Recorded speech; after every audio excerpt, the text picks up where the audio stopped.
My name is Danielle Atieno, daughter to Ochieng, and I'm an everyday woman.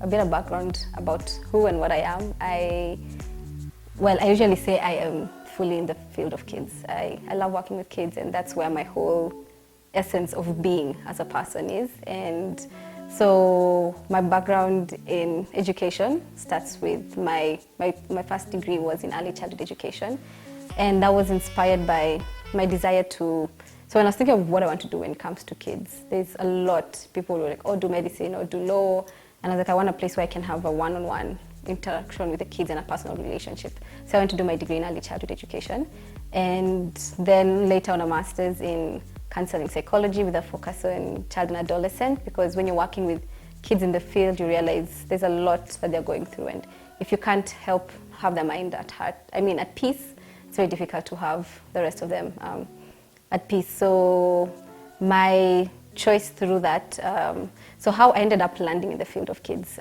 When I was a child, I know there's always this notion that girls love dolls, and because they're brought up with, and that's how they're supposed to be. I was brought up in between boys, so we had cars and all these kind of games, but still I was always drawn to having dolls, and I was the type from the time I was 3. My babies had to be cleaned and they had to be, dressed up, and because my mom was a designer, so she had to make clothes for them because I would insist on that, and I'd always take care of my kids. Then when I reached about the age of 5, 6, one of my mom's best friends had a baby, a newborn baby, and my love for kids, I insisted I want to carry the child. And when you're at 5, 6, you don't really know how to hold the kid, so I'm standing and I hold the child at the legs, and the child obviously falls backward because they don't have head control. And at that moment I get scared because the baby starts screaming. But my mom and her friend, the owner of the baby, did not overreact. They're like, oh no, the baby has fallen, and they picked the baby. She fed the baby, rocked the baby, and this time just told me, what, just now sit properly, put your legs straight, and then they gave me the baby again. And for me, I always say that was my make or break point.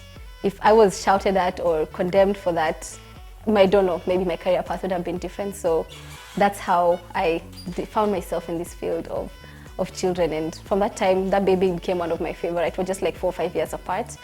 So just to take you back a bit, we're kind of a family of 4, but originally for the first 10 years of my life we were only 3, and I was the second born but the only girl in between boys. And what kind of child would I say I was? I'm a very outgoing child, but also very loving, and because when you're the only girl in between boys, there's that aggression, so you tend to be closer to your parents, yeah. And so that's how I was then. When I was about 5, 6, seeing the boys, and my mom was like, "These guys, you're going to get hurt." And I always did get hurt when I tried playing with them because they were sometimes a bit aggressive.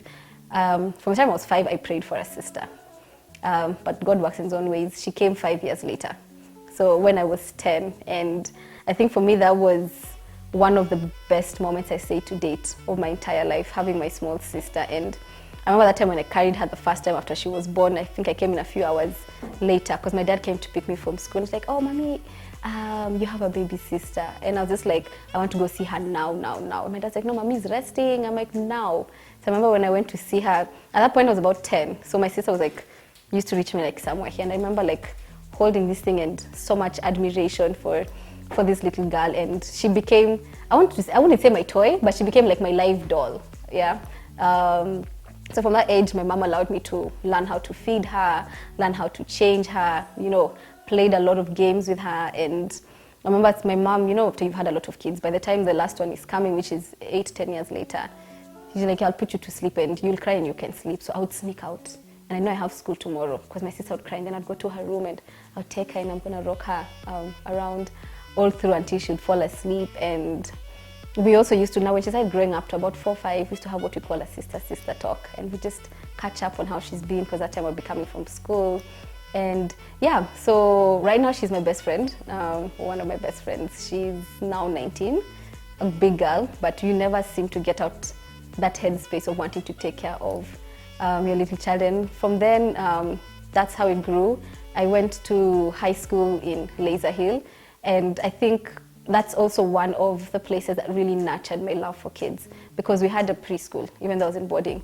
So it was from preschool up to high school, and during my free lessons, I was allowed to go to the school, and I would, most of the time, once my classes are over, go down there and want to play with the kids, teach them a little bit. And the school was always, both the high school and the primary school, head teachers were always very willing and happy for me to work with the kids. And teachers always be like, you really love kids. And I'm like, yes, if I had anything to do in my life right now, it would be that. So that informed my choices. So when I finished school, joined the University of Nairobi, Kikuyu campus, to do my degree in early childhood education. And I think from that day, I remember there's a time I was walking up because it was a bridge going to the classes. I remember there's one time I stopped on the way to just marvel at how much joy I was feeling in my course, how much I was learning, how much I was, like, I really, really enjoyed what I was doing. And always would say if I went back again, despite all the negativity people were telling me about this course, I would still go back and choose it. So when I was choosing my undergraduate course, there's a lot of time because we had about 2 years before we joined, but you had to choose like immediately after campus, and that's before results came out. And I remember after my results came out and I was choosing the course, I was thinking I want a course where I can have a personal relationship with kids. Yeah, so it's not law, it's not medicine where kids are sick. So when I chose my course, I remember at that point when the owner of the school called me, because the principal tried to tell me, like, you can't have these good grades and go and do a course for failures. That's exactly what I was told by some people in the environment. So they called me like, why are you choosing this course? Why don't you choose X, Y, Z? And I told them, no, I've seen what I want and this is what I'm sticking with. And the thing that helped me the most was my parents really believed. They knew since I was a child that I loved kids. My mom obviously was full force, like, go do it. My dad was like, okay, mommy, I know you love kids and it's what you want to do, but have you considered, you know, because of that feeling of, I want to see my kid because the past they've done this and this. And I told him, Dad, I love you, but I'm going to do this, you know, and I really want to do this course because of X, Y, Z. And he's like, you know what, just go ahead. And before I joined, I remember we had this family gathering in December because we always meet as a family, extended family and everybody. And one of my relatives asked me, so you're just going to be running around cleaning children's noses? And you know, with that sneer in her face. And I was like, yes, that's exactly what I'm going to do. Because you have to say, if you know what you want to do, you do it with chest. I mean, that's exactly what I'm going to do. And I didn't continue the conversation after that. And I went to campus, and there's a point where, as I said, like, you want to cry because I couldn't believe how much joy I was finding in what I was doing. And that's how I ended up just choosing my career path and went all the way with it. So my career journey, you know, everybody has, you have to think of where you want to go with life. And one thing was like, yes, I want to form a personal relationship with kids. The best way would be in a large environment, so that's mostly in the classroom.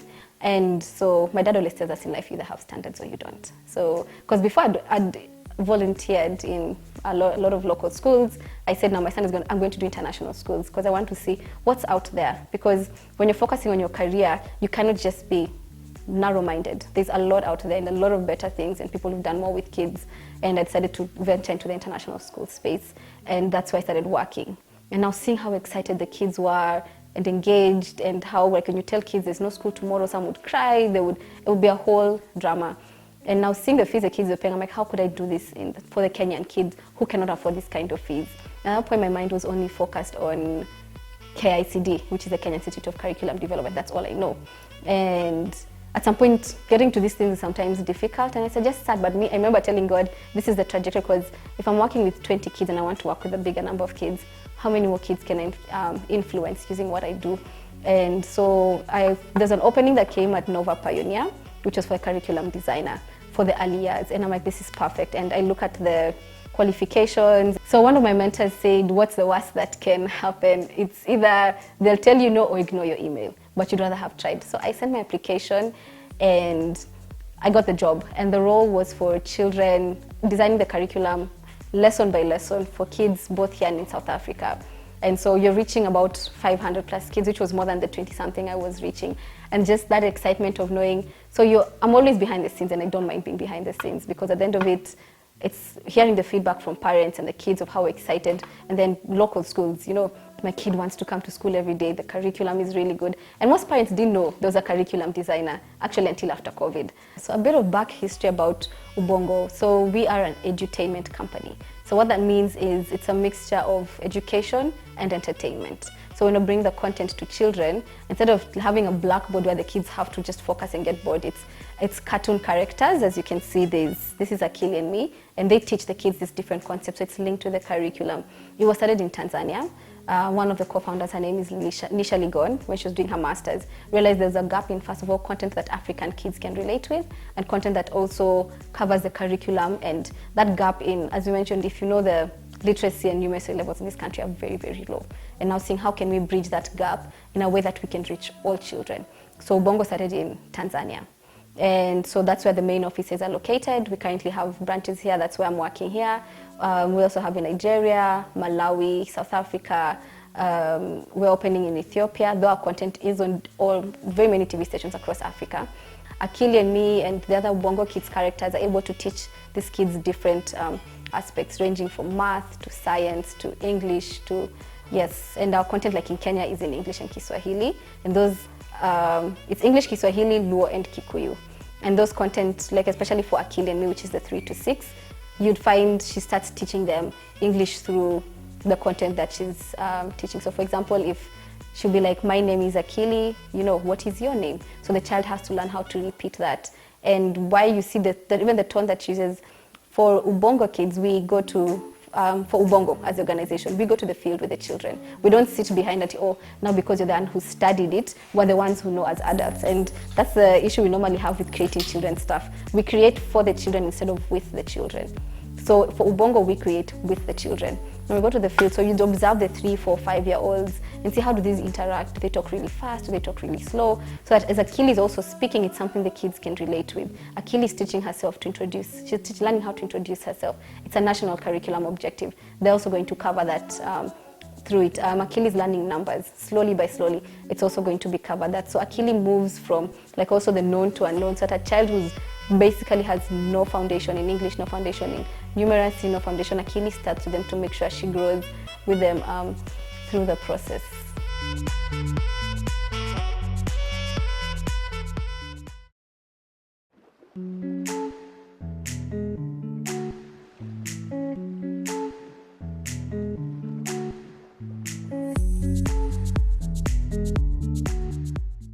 There's a question I always get a lot, and people ask me, why children? And I keep telling people my goal on this earth was kids. If you remove that away from me, you've removed the essence of my existence. And especially kids who don't have access to the content, you know, maybe a lot of wealth of resources that kids who have a lot of money can access to. And so we call that the underserved children, you know, and that's where my focus and love for kids grew.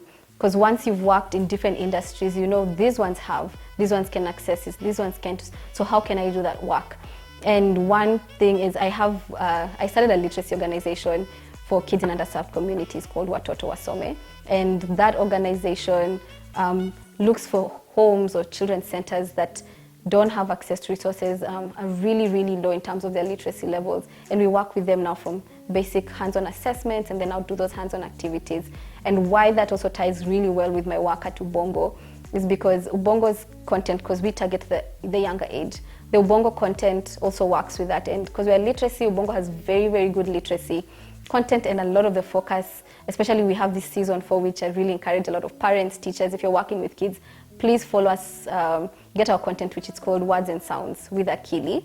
And it teaches kids the basic foundations of literacy, which we call pre-literacy, learning how to sound out words, learning rhymes, learning, you know, segmenting and blending of words. Segmenting is just breaking it into different parts. Blending is bringing it together. And my organization also uses Akili and me because it helps tie in the work, and because it's a very engaging content, we're able to use that content also to teach the kids and help improve their literacy levels. And so for the thing with kids is we know that if we don't capture the first 7 years of a child's life, which is when the brain is mostly developing, you end up finding we lose them for the rest of their lives. It's very difficult for a 12-year-old to start learning how to read. So that's why Akili and me starts with that foundational age, and the organization I work with also starts with that age, so that we're making sure this age where their brains are like sponges and are taking in a lot. And especially for the kids who don't have access to this content, we get it in. We have a distribution coordinator for the Kenya team, and her name is Emily. She's the one who helps us get the content into very remote areas. We've gone into inside Western Kenya, like deep inside where kids are still fascinated to see a car. We go there because the government has distributed laptops and projectors to these kids. We give them the flash disk all for free and have them watch our content and also be engaged throughout. You know, before one decides, okay, say no man is an island, and before one lands a career, you may have your passion and you may think, but you can't make it on your own. And my first and greatest, most beloved mentor, and shout outs to her, is she's one of my former lecturers in my undergraduate course, and her name is Professor Helen Inyega. And Helen Inyega is, every time she would come to class and she'd talk about the work she's doing with small children. And like when people come to do research or talk about USA, DFID, they'd always look for her. And so every time she'd talk about the work she's doing with children and how she's impacting and the literacy levels, and I'd look at this, I'm like, I also want to be in that field. You know, this is a good person to work with. And I remember she used to tell us, you know, some people, when I'm talking about the work I'm doing, people will feel like I'm boasting, but I just want to inspire you guys. And for me, it was a huge inspiration. So I worked with Professor Nyega from the time I was in campus. Every other application I've done, every other job application, to date, she's still one of my referees. And like even when I was starting my early literacy foundation, because she's really good at literacy, I reached out to her and I told her, this is my idea, this is what I want to work with. And she's like, go for it. Go for it, Danielle. I've always known you'd want to work in this field, and I've always known you've had this passion for kids. Go for it. Even when I was applying for my job here at Ubongo, one of my referees, she always said, even when I got the job, she was just like, I knew, like, you had this star in you. You're always very passionate about kids. You always saw the best in everything. And where a mentor is very important is, one, you need somebody who believes in what you do. And getting that is not very easy, because as I said in my background, there are people who look at you and tell you, is that what you're going to do? You know, but she saw what I had. And sometimes a lot of mentors, it's when you're not able to, sometimes you feel like you want to do something, but you're a bit scared, and you have a mentor to push you forward, a mentor who guides you, who will tell you, you know what, these are the challenges that are there. You may be scared, but you have to do it. If we all got scared, who's going to help these children? And that's where she came in a lot with it. And I'd also like to shout out my current manager, though she's in Tanzania. Her name is Esteria. Because when you're moving into a new role, you may know quite a lot about something, but everything changes. And every time she always had that support. Do you need anything? Just reach out. I'm on Slack, I'm on WhatsApp. Just call me. Sometimes when you get stuck with something, she'll be like, no, it's okay. It's totally understandable. Even when I started, this is how it was. You know, so she's just having these people who, first of all, know the challenges you're going through and or would understand where you're coming from, and will just push you and say, you know what, it's okay. Like, don't beat yourself over this. It's okay to just move one step at a time, but keep the end goal in mind. You know, if you want to help children, just remember that's going to be your motivation. Even when things get tough, remember this is why you're doing it, and you have to continue for that. So when I was starting my journey with kids, I think one of the things I think younger people should be told is it's not always going to be easy. And usually when you're starting, especially if it's not something people are used to, or it's not something people see as quote unquote prestigious, is not many people will believe in you. But find the few that do. Have your tribe. You know, it may not be your family. I was lucky my family was that. You may not be your family. It could be friends. It could be somebody in your school. It could be somebody you find in the field. LinkedIn, look for somebody. People are very willing to be mentors out there. And find people who are willing to support you and believe in what you're doing. And then I would also wish I had known that there's no limit to what you can do. Because when you look back at people you started this journey with from campus, and people always look at you like, how do you get these things? How are you doing? I'm like, one, I knew what my end goal was. I knew I want to work with kids, and whichever field I found myself in is do the best that you can. You know, even if nobody's watching, even if you're doing it for free. I tell people, how do you know this is your passion? This was personally me, what I tell people. How do you know something is your passion? If somebody needed that help and you had to give it for free, would you still do it? You know, if you're a doctor and somebody was there and dying and they need your help and they can't pay you in 10 million Kenyan shillings, would you do that for free? If you find that your answer is yes, that's most likely something you'd love to do. So like, the sky's the limit. If I'd stopped in thinking the classroom was the end goal, I'd be working with 20 children. You know, I went to curriculum, I went to 500, and now I'm currently impacting millions of children. So don't think outside. Just know there's a world of possibilities out there. If you just look, you know, if you just find mentors, you know, read, everything is on the internet. Don't feel limited to what you're told in the classroom or what your parents told or how far you've gone. If the farthest you've gone, let's say you're in Sierra County and that's the only place you've been, there's a whole world of possibilities. I know friends who are working outside the country. If that's your goal, like, just know that nothing is limited. It's all just in your head. And most importantly, believe in yourself. Because even when it gets hard, at the end of it, it's you and yourself who are going to sit. I always sit and I'm like, even when I'm tired or things get hard, because things will get hard, you just know that it's never a smooth journey, is you sit and you remember, I'm waking up for the children, you know, and my energy will just come back up. So just have your end goal in mind, and just keep reminding yourself this is what it is, and challenges will be there. Whether it's people, whether it's work, whether it's, you know, you're trying to work with different organizations and people are like, we don't want your help if you're not giving us X, Y, Z. It's okay, like go where you're welcomed, you know, don't try and force yourself in spaces that are not there. But the most important thing is believe in yourself and find people who believe in you and people who love you and people who support you. And for me, that's been my greatest inspiration. So essentially, like, don't let anybody or anything hinder you. Believe in yourself, as I said. And so when it comes to like the work that Ubongo is doing, like right now we are working a lot on building the words and sounds and literacy levels of children. So I would encourage people, YouTube, check for Akili and Me Words and Sounds. We're also on KTN, Nation, and very many other stations. Akili Kids, please have your child, if you feel like they're struggling with literacy, or if you feel like you want them to build their literacy skills, please look for Words and Sounds with Akili. You can find us on social media at Ubongo Kids or Akili and Me, Twitter, every other social media handle. And we're working a lot with kids from the underserved communities or last mile. So if you have an organization that you'd want us to come visit and give you guys our content, it's absolutely free. Just reach out to us and we can also guide you on how to use the content to make children's lives better. And I think for the end of it all is, I mean, let's put our children first. Otherwise, we're going to elections, yeah. And the thing is, if we raise these kids well, we give them the best foundation, we are sure to have a better economy as we are going down. And if elections is going to bother you and you don't want your kids to be watching that, Akili Kids TV station always has children's content, and Akili and Me always shows on that station. So always tune in there.